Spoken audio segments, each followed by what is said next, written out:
റോഷിപാൽ ഇപ്പോൾ രാഹുൽ മാങ്കൂട്ടത്തിനെ നിർവീര്യനാക്കിക്കൊണ്ടുള്ള ഒരു നടപടിയിലേക്ക് കോൺഗ്രസ് പോയിരിക്കുന്നതാണ് കോൺഗ്രസ് ഇപ്പോൾ ആവർത്തിച്ച് പറയുന്നത്. ഇനി MLA എന്ന സ്ഥാനം അവിടെ ഉണ്ടെങ്കിലും പ്രവർത്തിക്കാനാകാത്ത വിധം പാർട്ടിയിൽ നിന്ന് മാറ്റി നിർത്തിയിരിക്കുന്നു. ഇപ്പോൾ സമ്മേളനത്തിൽ വരികയാണെങ്കിൽ തന്നെ, നിയമസഭാ സമ്മേളനത്തിൽ വരികയാണെങ്കിൽ തന്നെ UDF-കാർക്കൊപ്പം നിൽക്കാൻ, അവിടെ ഇരിക്കാൻ ഒരു ഇരിപ്പിടം ഉണ്ടാകില്ല, മറ്റേതോ ഭാഗത്തേക്ക് മാറി ഒരു ഇരിപ്പിടം എല്ലാ തരത്തിലും മാറ്റി നിർത്തുകയാണ്. അതാണ് AICCയുടെയും തീരുമാനം. അങ്ങനെ ഒരു ശക്തമായ നിലപാട് മറ്റേത് രാഷ്ട്രീയ പാർട്ടി എടുത്തു എന്ന വെല്ലുവിളി ഇപ്പോൾ കോൺഗ്രസിന് ഉയർത്താനാകുന്നുണ്ട്.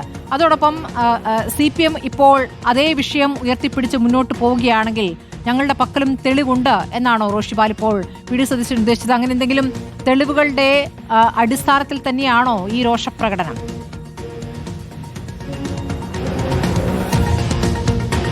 സ്മൃതി, ഇന്നലെ SFI നേതൃത്വത്തിൽ നടന്ന പ്രതിഷേധം ഇന്നലെ രാത്രിയോടെയാണ് SFI പ്രതിപക്ഷ നേതാവിൻ്റെ ഔദ്യോഗിക വസതിയായ കണ്ടോൺമെന്റ് ഹൗസിലേക്ക് പ്രതിഷേധ മാർച്ച് നടത്തുകയും അകത്തേക്ക് കടന്ന് അവിടെ പോസ്റ്റർ പതിക്കുകയും ചെയ്തത്. കോഴിയുടെ രൂപത്തിലുള്ള പോസ്റ്റർ, അത് പ്രതിപക്ഷ നേതാവ് VD സതീശൻ, ഷാഫി പറമ്പിൽ, രാഹുൽ മാങ്കൂട്ടത്തിൽ എന്നിവരുടെ ചിത്രങ്ങളാണ് അധിക്ഷേപിക്കുന്ന രീതിയിലുള്ള ആ പോസ്റ്റർ പതിച്ചതാണ് ഇങ്ങനെ പ്രകോപിതനാകാനുള്ള കാരണം. ഇന്നലെ ഉച്ചയോടെ തന്നെ ഒരു കാളയുമായി യുവമോർച്ച പ്രവർത്തകരും കണ്ടോൺമെന്റ് ഹൗസിലേക്ക് പ്രതിഷേധ മാർച്ച് നടത്തിയിരുന്നു.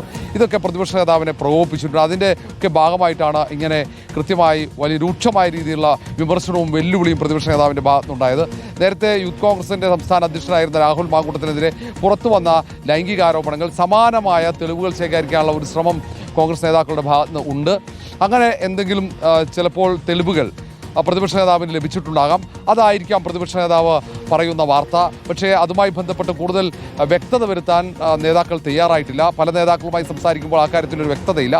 ചില നേതാക്കൾ അത് BJPയിലെ ഒരു നേതാവിനെതിരെ ഒരു പരാതിയുണ്ട് എന്ന രീതിയിൽ മാത്രമാണ് പറഞ്ഞത്. അതിനപ്പുറത്തേക്ക് വെളിപ്പെടുത്തിയിട്ടില്ല. ഏതായാലും അടുത്ത ദിവസം തന്നെ അത് സംബന്ധിച്ച് കൂടുതൽ വിവരങ്ങൾ ലഭിക്കുമായിരിക്കാം. നമ്മൾ അത് സംബന്ധിച്ച പരിശോധന നടത്തുന്നുണ്ട്.